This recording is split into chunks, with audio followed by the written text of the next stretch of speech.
OpenAI and ChatGPT. Beyond the hype, what's the real business case? ChatGPT is the name that introduced the world to AI. It's the tool your colleagues discovered first, the one that got forwarded around in emails in late 2022, the one that made your board ask, "What's our AI strategy?" for the first time.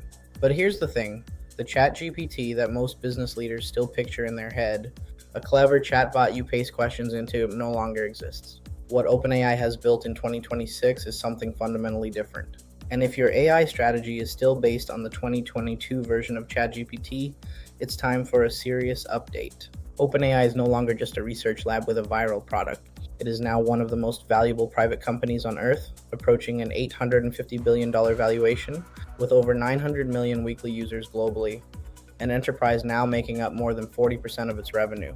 The product itself has evolved dramatically. ChatGPT Enterprise in 2026 runs on GPT 5.3, a model that handles advanced reasoning, multimodal inputs, including text, image, audio, and video, deep research across multiple sources, and code generation at a level that is genuinely disrupting software development teams globally.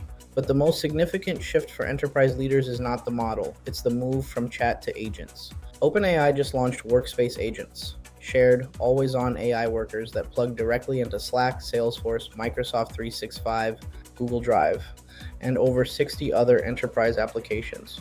These are not chatbots you interact with manually.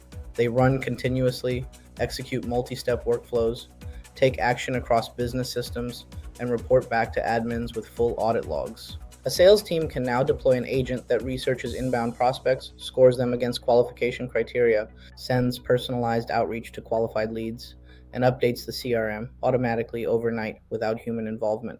That is not productivity enhancement. That is workforce transformation. So what does this mean practically for CXOs and business leaders evaluating OpenAI for enterprise deployment? First, the familiarity advantage is real. ChatGPT has 900 million weekly users, which means employees already know how to work with it.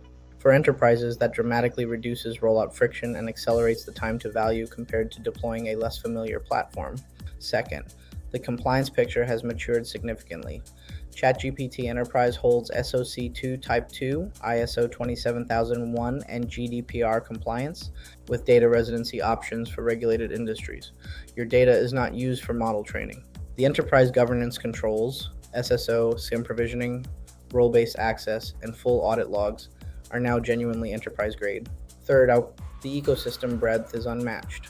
No other AI platform has the same depth of integrations, third-party connectors, and developer tooling. If you are building custom AI solutions on top of a foundation model, OpenAI's API remains the dominant choice. The risk to be aware of is pace. OpenAI ships fast, sometimes faster than enterprise governance teams can keep up with. Models get updated, deprecated, and replaced on a cadence that can create instability for organizations running custom workflows. Building robust version management into your deployment strategy is not optional, it is essential.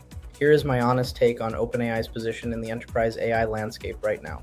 It is the default choice for a reason. The brand recognition, the user familiarity, the ecosystem depth, and the pace of innovation are genuine competitive advantages that are very hard to replicate. But default is not always right. The organizations getting the most value from AI in 2026 are not the ones who picked the most famous platform. They're the ones who match the right platform to their specific use cases, their governance requirements, and the way their people actually work. OpenAI earns serious consideration in almost every enterprise AI evaluation. Whether it earns the decision depends on your specific context. Next, I'll be covering Microsoft Copilot, the AI play that most UK enterprises already have embedded in their contracts without fully realizing it. Which OpenAI product is your organization currently using or evaluating?